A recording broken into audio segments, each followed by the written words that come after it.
kita coba mengkupas satu buah hadis Rasulullah sallallahu alaihi wasallam, yang hadis ini sahih di dalam Sahih Imam Al-Bukhari. Hadis ini letaknya di dalam Kitabus Shalah. Imam Bukhari itu punya kitab besar judulnya Jami'us Sahih, kumpulan hadis-hadis sahih saja di dalamnya. Di dalam kitab itu ada beberapa kitab-kitab. Ada kitab tentang masalah perobatan, tib namanya. Ada kitab masalah salat, itu hadis berkaitan dengan salat saja. Di dalam kitab itu ada berapa bab-bab. Jadi umpamanya ini kitab besarnya namanya Jami'us Sahih. Di dalam Jami'us Sahih itu ada beberapa kitab. Kitab tentang pengobatan, tetap kitab salat, kitab tentang ilmu, kitab tentang adab, kitab banyak. Di dalam kitab itu pun ada beberapa bab-bab. Kitab ini dalam Kitabus Shalah, babnya tentang ashabul hurab fil masajid. Sahabat-sahabat Nabi sallallahu alaihi wasallam al-hirab fil masajid. Ini akan kita tengok, akan kita jumpai sahabat Nabi mengapa dia di dalam masjid. Apa yang dilakukan sahabat Nabi di dalam masjid. Hadis ini sahih. Haddatsana Abdul Aziz ibni Abdullah qal haddatsana Ibrahim ibni Sa'd an Salih ibni Kaisan an ibni Shihab qal akhbarani Urwah bin Zubair. Apa kata Urwah bin Zubair? Urwah bin Zubair ini cucunya Abu Bakar As-Siddiq. Abu Bakar punya anak perempuan namanya Asma. Asma menikah dengan Zubair ibni Awam. Lahirlah anak Urwah. Urwah ibni Zubair ibni Al-Awam. Kalau jalur ibu, Urwah anak Asma, Asma anak Abu Bakar. Urwah datang kepada Sayyidah Aisyah, menyebutkan satu hadis. Apa kata Sayyidah Aisyah? Jadi Sayyidah Aisyah ni kalau di Urwah ni makciknya, adik maknya. Apa kata Sayyidah Aisyah? Qalat laqad ra'aitu Rasulullah sallallahu alaihi wasallam yauman.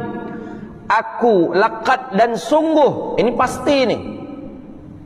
Aku melihat Rasulullah sallallahu alaihi wasallam pada suatu hari, kata Sayyidah Aisyah, ala babi hujrati, di pintu kamarku, di pintu rumahku. Nabi berdiri di pintu kamar Sayyidah Aisyah.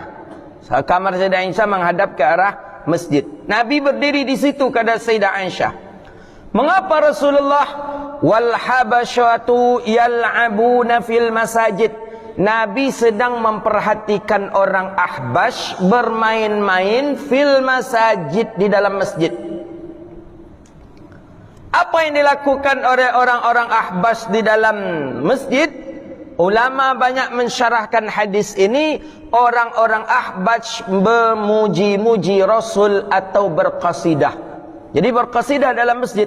Muhammadun abdun saleh, Muhammadun abdun saleh.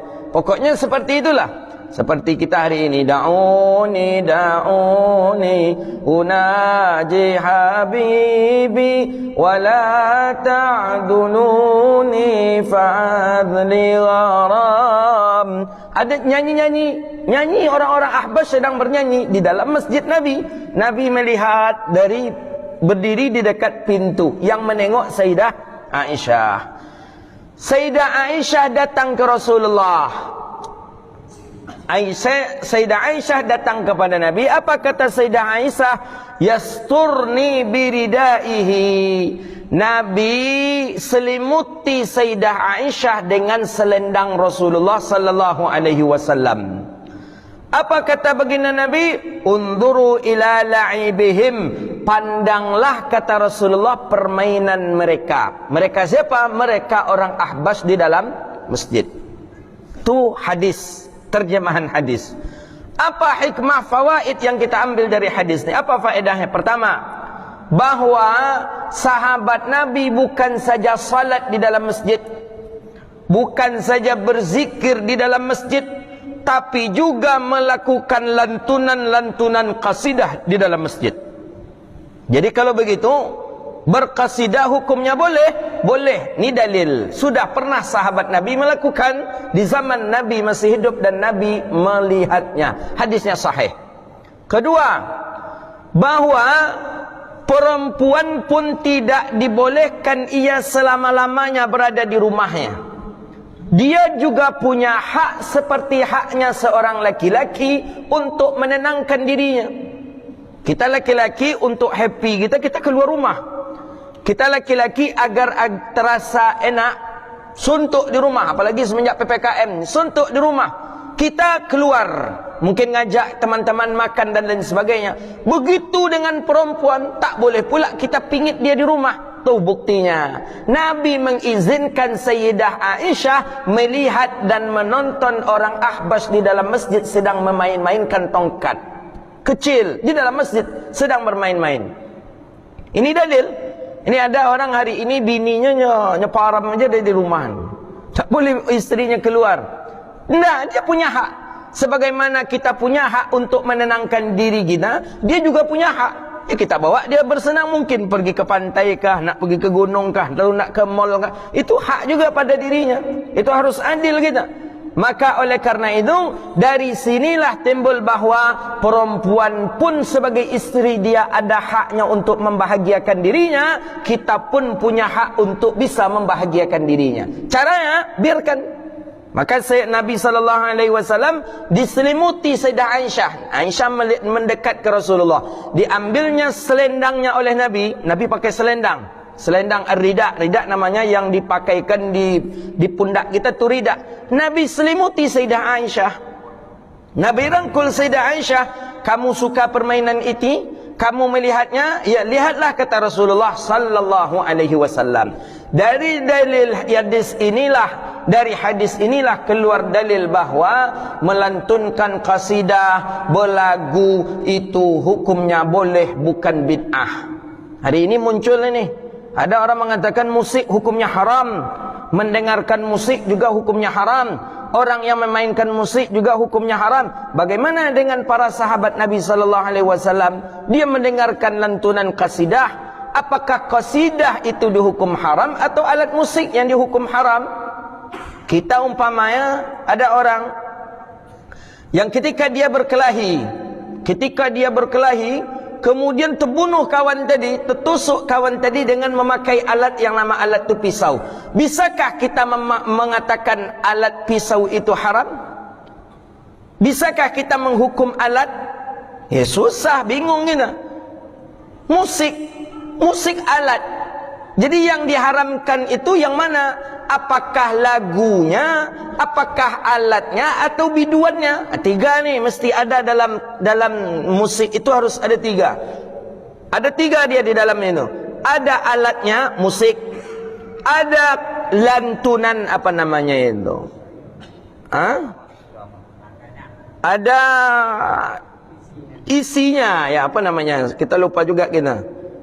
Kemudian ada biduan tukang nyanyinya. Yang mananya haram ini? Teks nyanyinya kah yang haram? Biduan kahnya yang haram? Atau alat musiknya yang haram? Jadi hadis untuk penunjang tentang menyanyi, berqasidah itu sudah ada di zaman Rasulullah sallallahu alaihi wasallam. Ditutuplah dengan hadis Hasan bin Thabit.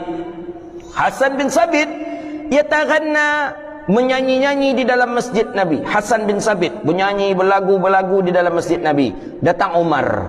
Umar datang, dibesarkan oleh Umar matanya kepada Hasan bin Thabit. Hadisnya dalam Bulughul Maram. Dibesarkan matanya oleh Hasan bin Thabit. Dikira Umar membesarkan matanya ke Hasan bin Thabit agar Hasan bin Thabit berhenti menyanyi. Jangan menyanyi lagi. Dibesarkan matanya oleh Umar ibn al-Khattab. Ternyata Hasan bin Thabit tak takut. Apa kata Hasan bin Thabit? Hei Umar, aku pernah bernyanyi, aku pernah melantunkan lagu ini di depan orang yang lebih mulia daripada engkau. Siapa orang yang lebih mulia daripada Umar? Di depan Rasulullah. Hasan bin Thabit pernah bernyanyi di depan Nabi. Hasan bin Thabit pernah berlagu di depan Nabi di dalam masjid, tapi Nabi diam. Maka ketika itu Umar ibn al-Khattab pun pergi membiarkan Hasan bin Thabit bernyanyi. Maka oleh karena itu, Tidak bisa kita menghukum sebuah segala sesuatu itu yang tidak ada, yang tidak bersumberkan mungkin anggapan kita, kemudian kita haramkan dan kita katakan itu bid'ah. Tidak bisa. Yang mungkin kita mengharamkan sesuatu yang sudah menimbulkan syahwat, memuja-muja syaitan. Ada lagu memuja-muja syaitan, menimbulkan syahwat, kemudian membuat kita lalai, barulah itu hukumnya kepada haram. Dan ini sudah dijelaskan juga oleh Imam Al-Ghazali rahimahullahu ta'ala. Maka oleh karena itu, inilah hadis yang kita baca hari ini. Hadis ini sahih di dalam Sahih Imam Bukhari. Hadis riwayat Sayyidah Aisyah, bahwa Nabi pernah, kata Sayyidah Aisyah, menyaksikan orang bermain, berlagu-lagu, bernyanyi-nyanyi di dalam masjid Nabi. Dan aku pun menyaksikannya, kata Sayyidah Aisyah, dan aku pun diselimuti oleh Rasulullah memakai selendang beliau.